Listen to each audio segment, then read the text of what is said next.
Welcome back to TLDR's Daily Briefing for Thursday the 24th of April 2025.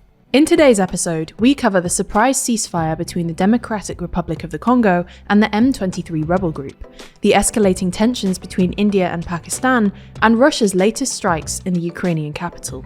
But first, the new UK-EU Defence Pact. It's been reported today that UK Prime Minister Keir Starmer and EU Commission President Ursula von der Leyen are going to finalise their plans for a new UK-EU Defence Pact.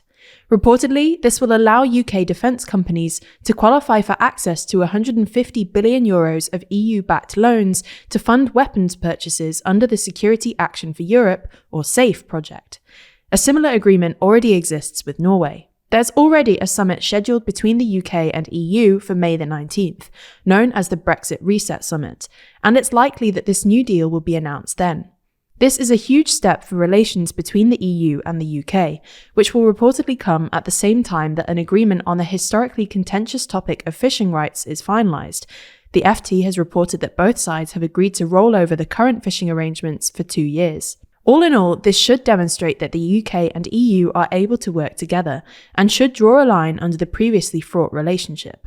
The hope from both sides is that this will be just the beginning of cooperation, and that a roadmap for further cooperation will be agreed to. This could include an agreement on energy, the relinking of the two sides' carbon emissions trading system, a veterinary deal, a youth mobility scheme, the removal of border checks, or even a broader economic arrangement. If all goes well and Starmer does forge a closer relationship with the EU, questions will start to be asked again about how he intends to continue to balance his relationship with both the EU and the US. For his part, Starmer has argued that he shouldn't have to choose between the two, but it will be interpreted that Starmer is choosing to get closer with the EU at the expense of the US. You're listening to TLDR's Daily Briefing. If you want more explainers on what's happening in the world, then you should check out TLDR's other channels. Today, we released videos on how the Canadian Liberals cannibalised Canada's smaller parties, whether the UK is still a two-party system, and Italian Prime Minister Giorgia Meloni's balancing act between Trump and the EU. You can find those videos linked in the description or show notes for this episode, or by searching for TLDR on YouTube or Nebula. The Democratic Republic of Congo agreed to an immediate ceasefire with M23, a Rwandan-backed rebel group. The two sides have said they will work towards a truce in talks mediated by Qatar.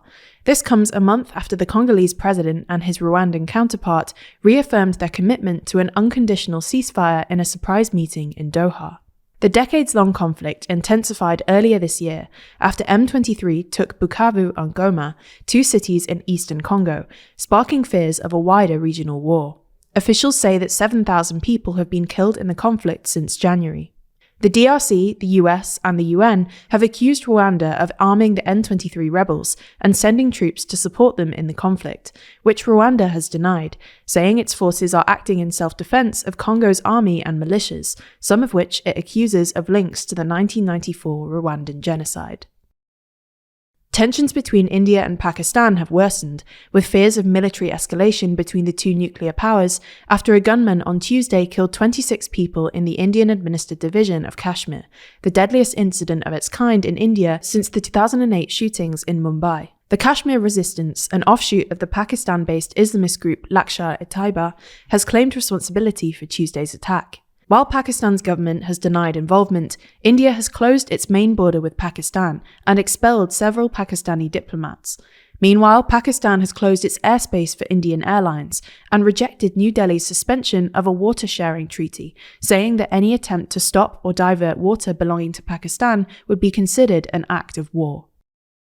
Finally, today, Russian airstrikes killed at least 8 people and injured more than 70 in Kyiv, the biggest attack on the Ukrainian capital in months. Kyiv's mayor said that falling drone wreckage has triggered a number of fires, leaving people trapped under the rubble. Blasts were also reported in the northeastern city of Kharkiv, where at least 2 people were injured.